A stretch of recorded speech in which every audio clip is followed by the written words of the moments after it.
Hello student, आप सभी लोगों के हमारे YouTube channel Rathore education point में बहुत बहुत स्वागत है। चलिए हम लोग आगे बढ़ते हैं, आज के थ्योरी क्लास को आगे बढ़ाते हैं। उसके पहले मैंने आप सभी लोगों को कल 2 या 3 प्रश्न दिया था, ऑब्जेक्टिव टाइप दिया था थ्योरी क्लास में, और आप लोगों को मैंने बोला था कि आप लोग कमेंट करके बताइएगा। तो सभी लोगों ने बताया था और मैंने आप लोगों को बोला था कि जो लक्की विनर होगा उसको हमारी तरफ से 20 रुपया और एक सर्टिफिकेट और 10% का डिस्काउंट सभी कोर्सेज पे मिलने वाले हैं। जानते हैं कौन है वो लक्की विनर? लाइव प्रूफ आपको दिखाएंगे। मैं स्क्रीन रिकॉर्डर इधर लगा देता हूं, आप लोग इधर देखिएगा और मैं अपने मोबाइल में देखता हूं, ताकि आप लोग देख ले कि नहीं एकदम रियलिटी है, ये नहीं कि किसी को भी दे दिए पेड स्टूडेंट है तो उसको दे दिया। आप यहाँ पे लाइव प्रूफ देखिए, कोई भी बन सकता है लक्की विनर। देखते हैं कौन बनता है आज का लक्की विनर। चलिए सबसे पहले मैं टी रिकॉर्डर को ओपन कर लेता हूं।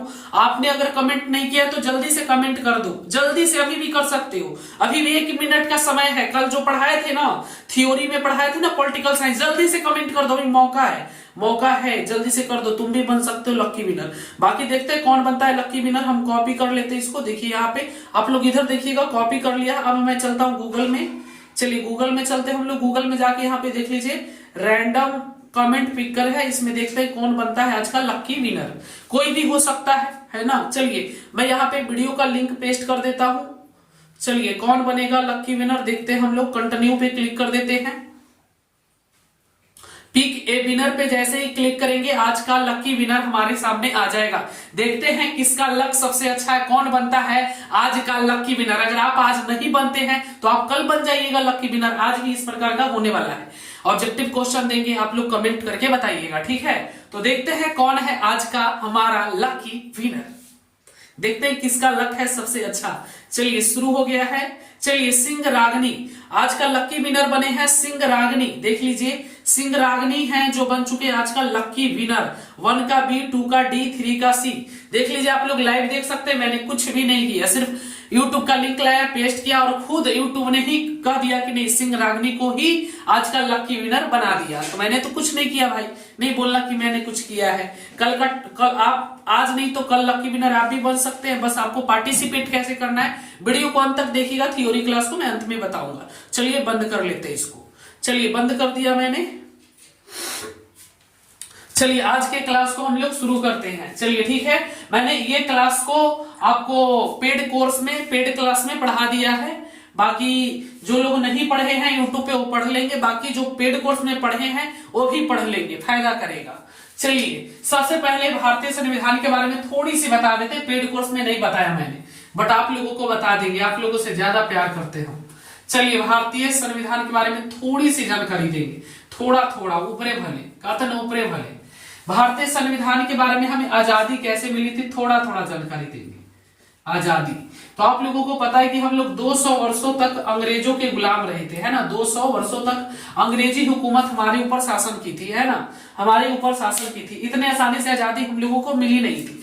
200 वर्षों तक अंग्रेज ने हम पर शासन की थी, और हद तो तब हो गई जब उन्होंने 1935 ईस्वी में उन्होंने भारतीय शासन अधिनियम लेकर आया था। भारतीय शासन अधिनियम याद रखिएगा, भारतीय शासन अधिनियम लेकर आया था, है ना, हद ही पार कर दिया था। इसे आने से पूरे देश में हाहाकार हो गया था। इसे किसी ने स्वीकार ही नहीं किया, हर जगह पर हल्ला बोल चालू हो गया, तो कोई भी इसे एक्सेप्ट नहीं किया था। मतलब कानून ऐसा बन गया था, इसमें सिर्फ गवर्नर को ही सब कुछ था, है ना, इस प्रकार से। और जो अंग्रेज था बाबू 200 वर्षों तक हमारे ऊपर जो शासन किया था वो अपने तरीके से तौर तरीके से किया था। फिर उन्होंने बोला कि 1935 में उन्होंने हद कर दी कि भारतीय शासन अधिनियम लेकर आ गया, है ना। इससे काफी लोगों में गुस्सा हुई, और इसके बाद ही चिंगारी, कहते ना चिंगारी उगना, चिंगारी आजादी की लग चुकी थी। सब लोगों को आग लगी थी, नहीं अब अंग्रेज को भगाना है ना। फिर उसके बाद 1935 के बाद समय आ गया बाबू द्वितीय विश्व युद्ध का। आप लोगों को पता होगा द्वितीय विश्व युद्ध हो गया। द्वितीय विश्व युद्ध में इंग्लैंड की हालत बहुत खराब हो गई थी, इंग्लैंड की हालत, उसकी देश की स्थिति भी बहुत ज्यादा खराब हो गई थी। और वहां के प्रधानमंत्री थे उस वक्त चर्चिल करके कुछ नाम था, ऐसे चर्चिल वसंत कुछ करके नाम था, चर्चिल वसंत कुछ करके नाम था, जो भी हो। तो वो प्रधानमंत्री थे और जीते थे। उनकी हालत खराब हो गई थी क्योंकि भारत के हाथों से भी सत्ता फिसलने वाली थी, क्योंकि यहाँ पर भी भारत छोड़ो आंदोलन जैसी बहुत सारे अनेक आंदोलन चलने लगी थी अंग्रेजों के द्वारा, और वो समझ गए थे। तो फिर उन्होंने 3 मंत्रियों को भेजा, बोला ठीक है जाओ भारत में 3 मंत्रियों को उन्होंने भेजा था। ये चर्चिल जो प्रधानमंत्री के थे, चर्चिल ही है, कुछ और है, पर चर्चिल समझो प्रधानमंत्री जो थे, 3 मंत्री को भेजा था भारत को देखने के लिए कि जाओ देखो सच में क्या आजादी लायक है, देखो जाके वहां पर कि भारत को आजादी चाहिए तो क्या वो अपना संविधान बना सकता है, क्या है, जाओ वहां पे। तो 3 मंत्री जो आया था उसको हम लोग कैबिनेट मिशन भी बोलते हैं।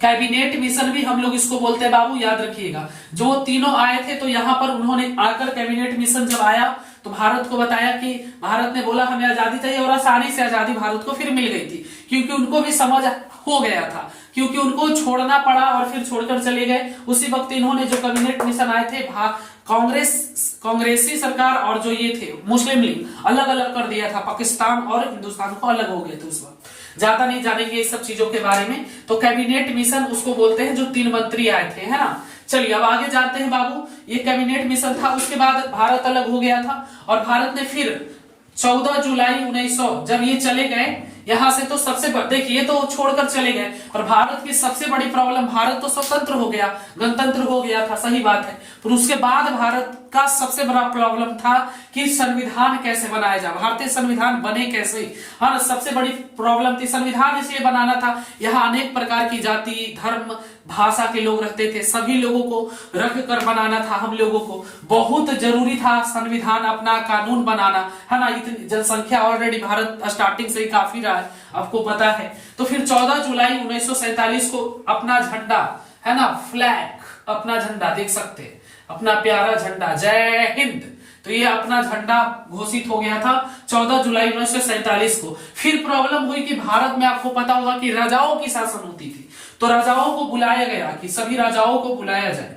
राजाओं भी इतने आसानी से नहीं मानने वाले थे, तो फिर पंडित जवाहरलाल नेहरू ने सभी लोगों के साथ बैठक की थी। फिर राजाओं को बोला गया कि आप अब राजा शासन खत्म करें, और ये शासन 22 जुलाई 1947 को साइन करते हुए खत्म कर दिया गया। पूरे भारत से राजाओं का शासन खत्म हो गया था। 22 जुलाई 1947 को सभी राजाओं का शासन खत्म, भारत एक बन गया था गणतंत्र। चलिए अब इसके बाद सबसे बड़ी प्रॉब्लम आने वाली थी भारत को कि अपना संविधान कैसे बनाया जाए, संविधान में क्या होगा, है ना, बहुत बड़ी प्रॉब्लम आने वाली थी। उसके बाद भारतीय संविधान पता होगा कि आपको कैसे बनी, तो ये भीमराव अंबेडकर और उनमें बहुत सारी, जैसे लाल बहादुर शास्त्री हो गए, पंडित जवाहरलाल नेहरू हो गए, जिन्ना हो गए, बहुत सारे लोग थे, सभी लोगों ने मिलकर एक प्रारूप तैयार किया और फिर हमारा संविधान 2 वर्ष 11 माह 18 दिनों में बनकर तैयार हो गया था। इसके सबसे पहली संविधान सभा की बैठक हुई थी 9 दिसंबर 1946 को, याद रखिएगा, ठीक है। फिर अगला हुई थी 11 दिसंबर को, याद रखिएगा, जिसके अध्यक्ष जो थे डॉक्टर सच्चिदानंद सिन्हा, पहले जो हुआ था बैठक उसका। चलिए अब जानते हैं, अब आपको कुछ पॉइंट्स है इससे इंपॉर्टेंट जो मैं बाद में लिखा दूंगा, दे दूंगा आपको। यहां से कोई क्वेश्चन आने की उम्मीद नहीं है, बस यही एक है, 2 वर्ष 11 माह 18 दिन, याद रखिएगा। पहली बैठक 9 दिसंबर 1946 को हुई थी, जिसका डॉक्टर सच्चिदानंद सिन्हा थे, याद रखिएगा, ठीक है, बैठक सभा का। चलिए अब आगे बढ़ते हैं हम लोग, अब यहां से नहीं आएगा, अब हम लोग समझते हैं फंडामेंटल राइट्स को, जो मौलिक अधिकार है। फिर जितना भी है, सबसे पहले इस क्लास में हम लोग आज मौलिक अधिकार को समझने वाले हैं पूरे डिटेल्स में।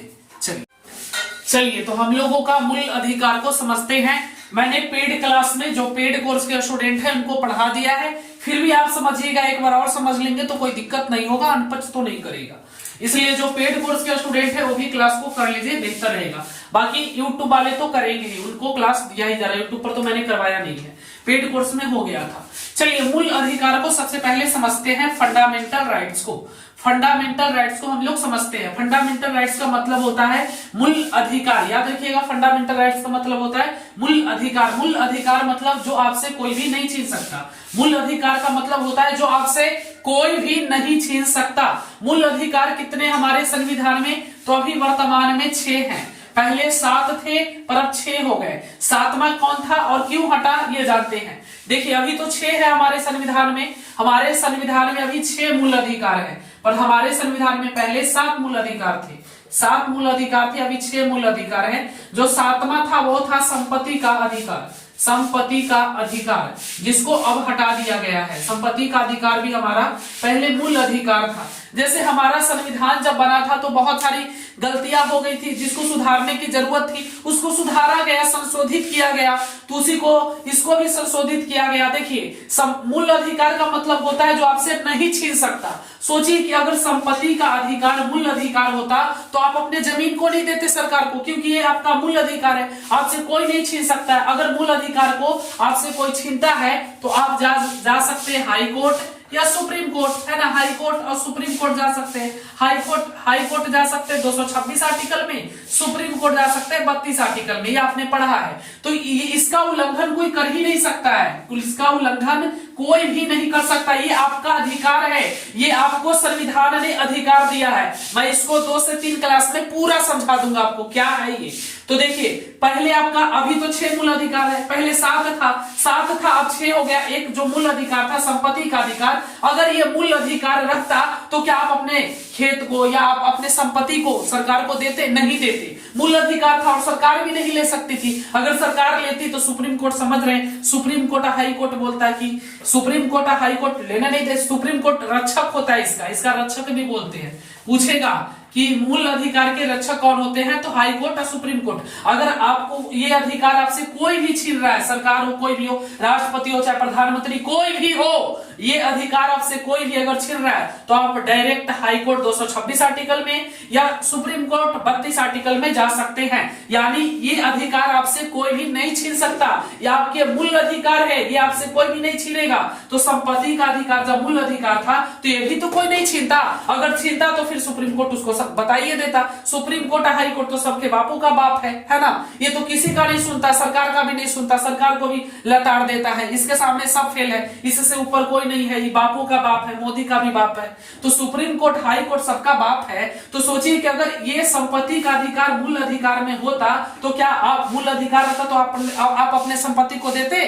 सरकार को नहीं देते। तो फिर हमारे संविधान में फिर चर्चा हुई कि ठीक है, 7वां जो अधिकार दिया है महाराज, उस संपत्ति के अधिकार आप दे दिए। जब संपत्ति के अधिकार आपने मूल अधिकार में दिया है तो ये एक चीज हमको बताइए कि अगर सड़क बनाना होगा, पुल बनाना होगा, कुछ भी बनाना है किसी भी प्रकार का, तो फिर संपत्ति के अधिकार है तो कोई देवे नहीं करेगा, क्योंकि ये मूल अधिकार है। तो फिर वहां पर हुआ कि नहीं, जो ये मूल अधिकार है संपत्ति का अधिकार, इसको निकाल के कानूनी अधिकार बना दिया जाए। कानूनी अधिकार बना दिया जाए, कानूनी अधिकार होगा तब कोई दिक्कत नहीं है। अगर मूल अधिकार होगा तो इसको छीन नहीं सकता है, अगर छीनेगा तो फिर यहाँ बैठल है हाई कोर्ट सुप्रीम कोर्ट, समझ रहे हो ना। ये मूल अधिकार अगर रहेगा तो इसको कोई नहीं छीन सकता था। इसलिए संपत्ति का जो 7वां अधिकार था हमारा, उसे बना दिया गया कानूनी अधिकार। समझिएगा, कानूनी अधिकार। तभी तो आज आप देखते हैं कि अगर आपका खेत हो या कोई भी चीज सरकार लेती है, उसके बदले में आपको पैसा दे देता है, उसका अकॉर्डिंग जितना भी पैसा बनती है,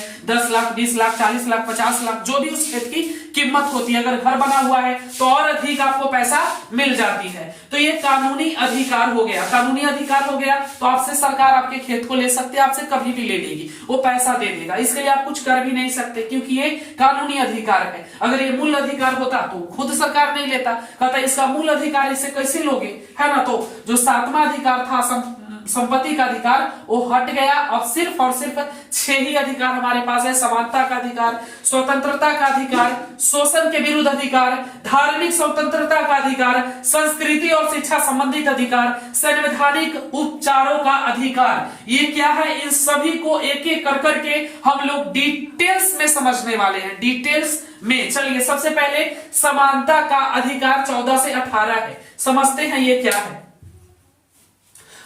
चलिए समझते हैं क्या है समानता का अधिकार।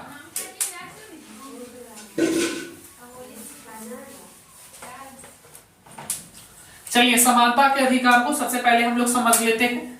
14 से 18 जो है उसको हम लोग 14 से 18 जो अनुच्छेद है उसमें हम लोगों का आता है समानता का अधिकार। आर्टिकल 15 से समझते हैं, 14 में कोई खेला नहीं, और राज्यपाल और प्रधानमंत्री वाला मुख्य रूप से आपका आर्टिकल 15 यहां से खेला शुरू होता है। समानता का अधिकार कहने का मतलब ही है सबको समान अधिकार देना। समानता का अधिकार मतलब सभी को संविधान ने समान अधिकार दिया है। आर्टिकल 15 क्या कहती है, जो सुनिए कि समानता का अधिकार मतलब जाति, लिंग,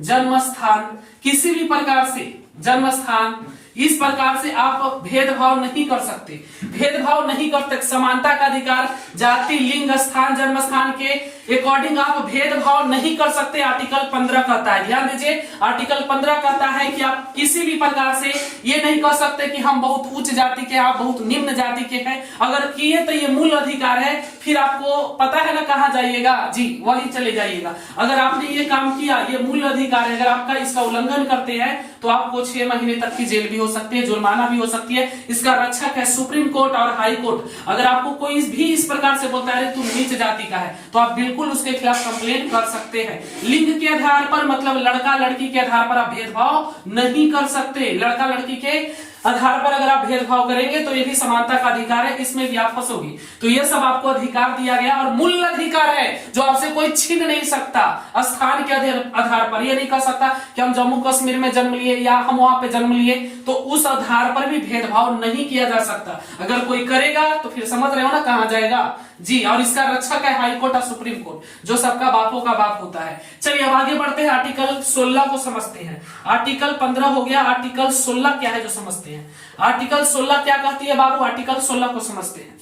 आर्टिकल 16 क्या है जो समझिएगा। आर्टिकल 16 क्या कहता है, लोक नियोजन की आरक्षण। लोक नियोजन की आरक्षण मतलब आर्टिकल 16 ही आपको आरक्षण भी देता है। लोक नियोजन की आरक्षण जैसे हो सकता है लिंग के आधार पर दिया गया हो सकता है आपको जाति के आधार पर भी आरक्षण मिलता हो सकता है आपको स्थान के आधार पर भी मिलता हो। जैसे लिंग के आधार पर लड़का लड़की में आरक्षण दिया जाता है, जाति के अकॉर्डिंग भी आरक्षण दिया जाता है। तो इसको बोलते हैं लोक नियोजन। मतलब सबका लोक नियोजन का मतलब हो गया जो गरीब तबके के लोग हैं उसको नियोजित करना, नियोजन आगे बढ़ाना। स्थान के आधार पर जैसे पूर्वोत्तर राज्यों को बहुत सारा आपको आरक्षण दिया गया, जैसे में असम हो गया, जो पूर्वोत्तर राज्य है वहां पे आरक्षण दिए जाते हैं। चलिए आर्टिकल 17 को समझते हैं। अगर आपको डिटेल्स में पढ़ना है इसको दही मट्ठा की तरह तो जुड़िए हमारे पेड कोर्स से, जिसका फी है मात्र 500 रुपए। ध्यान दीजिएगा, जिसका फी है मात्र 500 रुपए। जिनको भी ज्वाइन करना है ज्वाइन कर सकते हैं। लक्ष्य बैच जो आपको देता है 100% सरकारी कॉलेज। जो भी ज्वाइन करना चाहते हैं अभी ऐप को डाउनलोड करिए, इस ऐप को डाउनलोड कर लीजिए। इस ऐप को डाउनलोड करके कोर्स को बाय कर लीजिए। अगर आपको किसी भी प्रकार की दिक्कत आती है, आपको कोर्स खरीदने नहीं आता है, तो आप इस नंबर पे हेल्प ले सकते हैं 95 70 64 25 12। इस पर भी आप लोग पेमेंट करके स्क्रीनशॉट भेज देंगे, आपको इस कोर्स में ज्वाइन कर दिया जाएगा। चलिए अब आगे बढ़ते हैं। आर्टिकल 17 पढ़ लो चाहे कहीं से, लेकिन सिलेक्शन होगा यहीं से। याद रखिएगा, पढ़ लो चाहे कहीं से लेकिन सिलेक्शन होगा यहीं से। चलिए 16 15 हम लोगों ने देख लिया, 17 को देखते हैं। 17 आर्टिकल क्या कहती है। चलिए आर्टिकल 17, वहां पर आप डॉट भी पूछ सकते हैं। क्या स्पेशल है हमारे ऐप में, वहां पर स्पेशल ये हमने दिया है कि आप बिल्कुल लाइव टू लाइव पूछ सकते हैं हमसे। कोई भी डॉट आपका होता है तो क्लास हो रही है, आप लाइव टू लाइव आप हैंड राइज करिएगा, हैंड ऊपर करिएगा, वहां पे ऑप्शन मिलेगा। जो पेड कोर्स के स्टूडेंट है उनको पता है ना।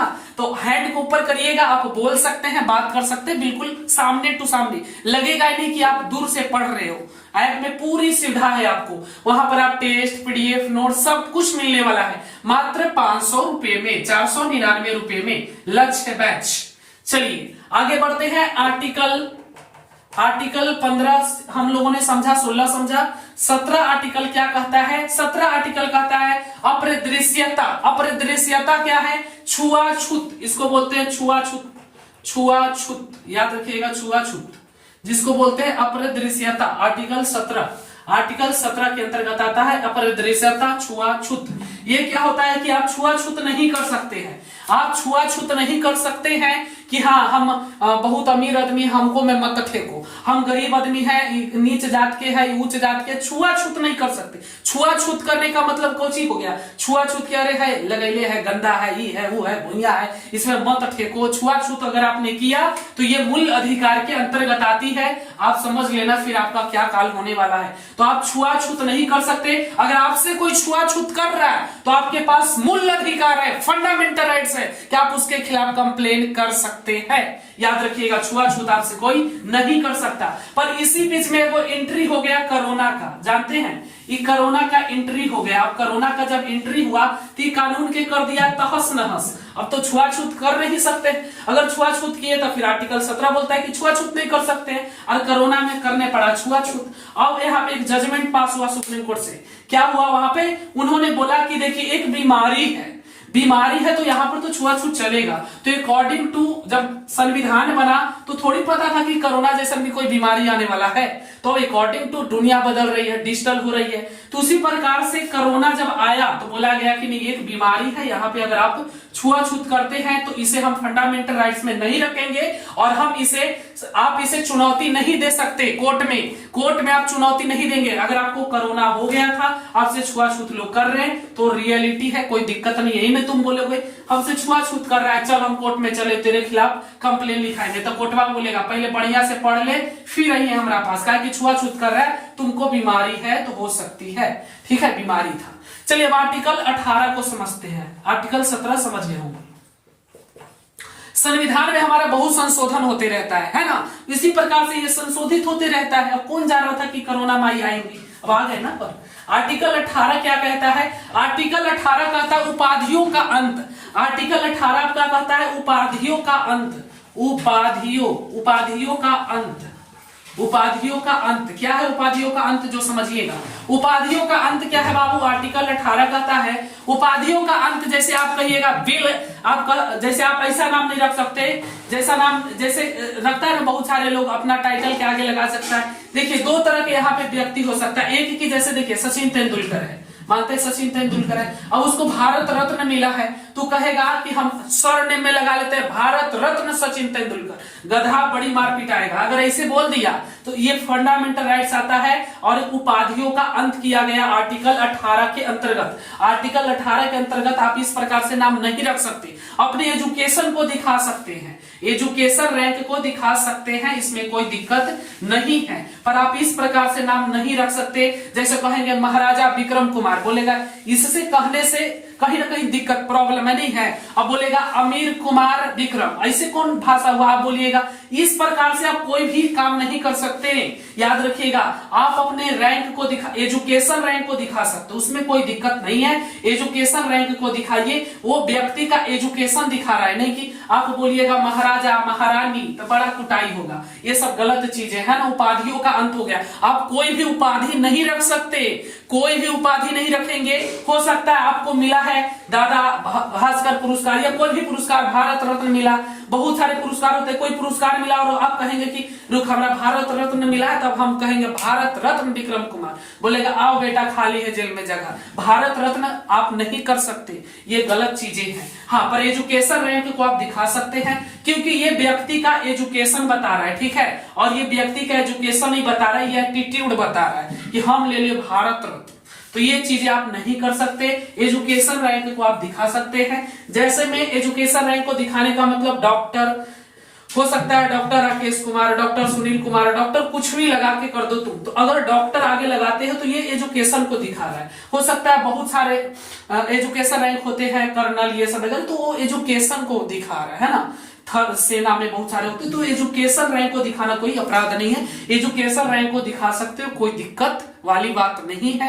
पर हाँ, आप ये वाला काम नहीं कर सकते, अपना कोई भी आगे सरनेम और दूसरा की कोई महाराजा तराजा ग्रेट प्रेट रेड रेड फेड नहीं लगाना है, ठीक है, ऐसा कुछ नहीं करना। आर्टिकल 18 कहता है। तो 14 से 18 आपका था समानता का अधिकार, इसमें यही बताया गया। अब मेन खेला है 19 रीढ़ के हड्डी है, ये 19 बड़ी खतरनाक है। 19 समझ गया तो सब समझ गया। 19 को समझाएंगे आज के क्लास में और इस क्लास को यहीं पे समाप्त करेंगे। 15 से 20 मिनट लग जाएगा आर्टिकल 19 को समझने में। यह अगर समझ गए तो बढ़िया से जिंदगी का टेबल आया आगे। आर्टिकल 19 क्या है, वही सब अधिकार आपको दिया है। आर्टिकल 19 का ही प्रयोग कर करके भोजपुरी गाना इतना खराब बनता है ना, कुछ बक देता है। तो ये आर्टिकल 19 तो उनको अधिकार दिया है कि भोजपुरी में कुछ कर दे रहा है ना, एनू आग लहरेले उनको आग लहरेले, पता नहीं कहाँ कहाँ कौची कर ली है। तो आर्टिकल 19 ही उनको अधिकार दे दिया है। क्या है आर्टिकल 19, विस्तार से समझेंगे।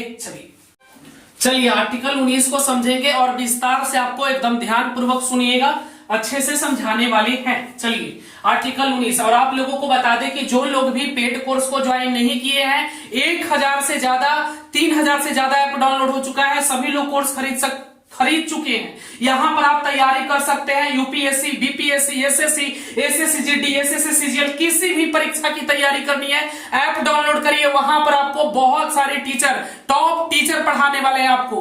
तो अभी ऐप को डाउनलोड कर लीजिए, राठौर एजुकेशन पॉइंट ऐप को, और अपना जो भी कोर्स आपको खरीदना है खरीद सकते हैं। कॉमर्स की भी पढ़ाई होती है इस ऐप में, कॉमर्स 12th क्लास कॉमर्स की भी पढ़ाई होती है। अगर कोई स्टूडेंट है तो जाके कोर्स को बाय करके पढ़ सकता है, एक ही स्थान से करे सभी परीक्षाओं की तैयारी। चलिए आगे बढ़ते हैं।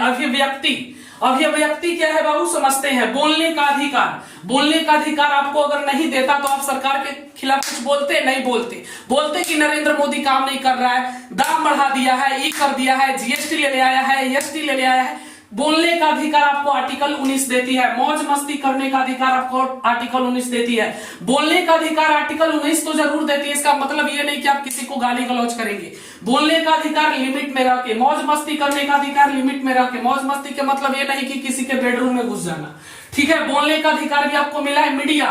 मीडिया जो इतना बके जाती है, मीडिया कुछ बक देता है, मीडिया को भी अधिकार आर्टिकल 19 ही देता है, इसलिए तो इसको बोलते हैं रीढ़ की हड्डी। आर्टिकल 19 ही सबको अधिकार दे रखा है। चलिए, मौन, पुतला जलाने का अधिकार, झंडा के साथ आप दुरुपयोग नहीं कर सकते, आरटीआई, स्वतंत्रता। चलिए विस्तार से एक एक करके, ऐसे तो समझ गए होंगे, फिर भी मैं समझा देता हूं क्या है ये। देखिए, बोलने का अधिकार, आप बोल सकते हैं, आपको बोलने से कोई नहीं रोक सकता है। अगर आपको कोई बोलने से रोक रहा है तो उसको बोल सकते हैं कि आप संविधान को थोड़ा बढ़िया से पढ़ लीजिए, आर्टिकल 19 हमको अधिकार देता है बोलने का, इसलिए आपको कोई बोलने से नहीं रोक सकता, ये आपका अधिकार है। अगर रोक रहा है तो ज्यादा दूर नहीं है, चले जाओ हाई कोर्ट में, डायरेक्ट जा सकते हो। ये जो फंडामेंटल राइट्स है, मूल अधिकार है, संविधान में कोई ऐसा कानून नहीं है बाबू जिसमें तुम डायरेक्ट सुप्रीम कोर्ट जा सकते हो, पर हाँ मूल अधिकार में जा सकते हो, क्योंकि ये आपसे कोई छीन ही नहीं सकता। बोलने का अधिकार, मौज मस्ती करने का अधिकार, मीडिया का अधिकार, मौन, पुतला जलाने का अधिकार, झंडा, आरटीआई 2005 में जुड़ी थी। ये 2005 में जोड़ा गया था। जब जुड़ा था, सुप्रीम कोर्ट, हाई कोर्ट ने जोड़ा था, तो सरकार बड़ी बोलती थी, का मर्द ये सब कौन सी जोड़ित रहा हूं। तो बोला सुप्रीम कोर्ट जोड़े पड़ते, बतावे पड़ती तोरा कितना कहां पड़ी खर्चा हुई थी। तो आरटीआई जुड़ा, और इस आरटीआई के तहत आप कोई भी जानकारी ले सकते हैं, सिर्फ सेना रिलेटेड चीजों को छोड़कर। जैसे आप पूछिएगा बॉर्डर, ये सब चीजों के बारे में जानकारी आपको नहीं देगी, बोलिएगा कि कितना परमाणु बम है, एटम बम है, ये सब वगैरह, मतलब जो भी सेना देश हित में है, देश रक्षित है, उसको नहीं बताया जाएगा। बाकी जानकारी आप ले सकते हो सब कुछ। इसमें कुछ प्राइवेट जो कंपनियां होती है, जो प्राइवेट चीजें होती है, वो शायद आपको जानकारी ना दे, आरटीआई में दे भी देती है, जैसे दे देती है कुछ कंपनियां, पर प्राइवेट चीजों के बारे में आप जानकारी नहीं ले सकते। सरकारी चीजों के बारे में जानकारी ले सकते हैं, कुछ भी जानकारी ले सकते हैं भाई, आपको जो इच्छा कर रहा है। जैसे आप पेपर में, आपको लगता है आपने आईटीआई का पेपर दिया, पैरामेडिकल का पेपर दिया, आपको मन है कि नहीं हमारा पेपर दिखाया जाए, हमको संतुष्टि नहीं है, आरटीआई डाल दो, एगो आरटीआई डाल दो। मुखिया के बारे में, अगर आरटीआई के तहत तुम कुछ भी कर सकते हो, कुछ भी मतलब कुछ भी, स्वतंत्रता का आपको अधिकार है। चलिए ये वाला खेला खत्म, ये वाला समझ गया ना। अब ज्यादा विस्तार से पढ़ना है तब पेड कोर्स ले लो। चलिए अब सभा, देखो जब तुम बोलने का अधिकार तुमको मिल गया, तब बोलने का अधिकार मिला है, तब खेलो बोलोगे कि दो चार गो चाही बोले वाला, दो चार गो चाही, समझ लो, दो चार गो चाही तो 4 गो आदमी, 5 गो मिल गया, 10 गो 12 गो आदमी मिलकर ही ना बातचीत करोगे। जब तुम लोग 4 गो 5 गो मिलकर बात करोगे, यानी सभा बनाओगे, सभा एगो बना लोगे और वहां पर बात करोगे। अरे इंडिया अगर 1 रन और मार देता तो जीत जाता मैच, तो कहीं ना कहीं सभा में बैठकर तुम लोग सभा करोगे। जब सभा बना सकते हो 10 लोगों की, तो कहीं ना कहीं तुम संगठन भी बना सकते हो, संगठन बना सकते हो, संगठन भी बना सकते हो। संगठन इतना बनता है, ये संगठन, वो संगठन, फलना ढिकाना टलाना, पता नहीं चलता कितना सारा संगठन है। तुम भी बना लो, हम भी सोच रहे राठौर संगठन बना ले, क्या दिक्कत है, हमको राइट से हमको कोई नहीं बोल सकता है। बोलेगा तो बोलेगा आर्टिकल 19 को बढ़िया से पढ़िए, हमको अधिकार दिया संगठन बनाने का, सभा करने का भी, आप सभा भी कर सकते हैं। चलिए संचरण यानी घूमने का अधिकार है, आप जहां चाहे वहां घूम सकते हैं। घूमने का अधिकार है मतलब किसी के बेडरूम में मत हिल जाना, ठीक है। वहां बोलोगे कि हम घूमे आए थे तो बड़ा कुटाई होगा, घूमे आया था तो बेडरूम में घूमना है। संचरण का अधिकार, ऑल इंडिया कहीं भी घूम सकते हैं आप, ठीक है, कोई दिक्कत नहीं। आगे बढ़ते हैं, निवास का स्थान। भारत में आप कहीं भी किसी भी कोने में निवास कर सकते हैं, ठीक है। निवास करने का अधिकार आपको मिला है, आप कहीं भी निवास कर सकते हैं, बस सकते हैं। अब तो जम्मू कश्मीर से आर्टिकल भी हट गया 370, 35, तो वहां पर भी जाके जमीन लेके बढ़िया से एकदम जिंदगी बिता सकते हो, यानी कोई दिक्कत नहीं होने वाली है। निवास करने का भी अधिकार, बसने का अधिकार, भारत के किसी भी कोने में बस सकते हो। चलिए आगे, जब बस सकते हो, शादी कर लिए, बच्चा कर लिए, सब कुछ कर लिए, तो कहीं ना कहीं पैसा की भी तो जरूरत पड़ेगी भाई। पैसा नहीं रहेगा तो क्या भूखे रहोगे? तो उसके लिए भी सरकार, देखो इतना बढ़िया संविधान बनाया गया, फिर बोला गया कि इसको भी मूल अधिकार में रखो, व्यापार को। आपको कोई ये नहीं रोक सकता है कि हम तुमको व्यापार नहीं करने देंगे, है ना। तुमको कहीं भी ऑल इंडिया में कहीं भी तुम बिजनेस कर सकते हो, कहीं भी, कोई किसी भी कोने में जाओ, बिजनेस करो, व्यापार करो। अगर कोई रोकता है बिजनेस करने से, व्यापार करने से, तो फिर बोलो कि आर्टिकल 19 को थोड़ा सा पढ़िए ना सर, आर्टिकल 19 को थोड़ा सा पढ़िए। आर्टिकल 19 से बोलता है कि आप कहीं भी व्यापार कर सकते हैं, कहीं भी जाकर ऑल इंडिया भारत में कहीं भी जाके बिजनेस कर सकते हैं। कोई अगर रोकता है तो उसको बोलिएगा कि भैया जी आर्टिकल 19 थोड़ा सा पढ़िए, फिर समझ में आपको आ जाएगा। चलिए, तो यही आपको आर्टिकल 19 देता है। हमें लगता है आज के क्लास में आप लोगों को समझ में आ गया होगा। और भी कुछ बता दे क्या? चलिए कुछ फैक्ट्स बताएं। चलिए आगे बढ़ते हैं।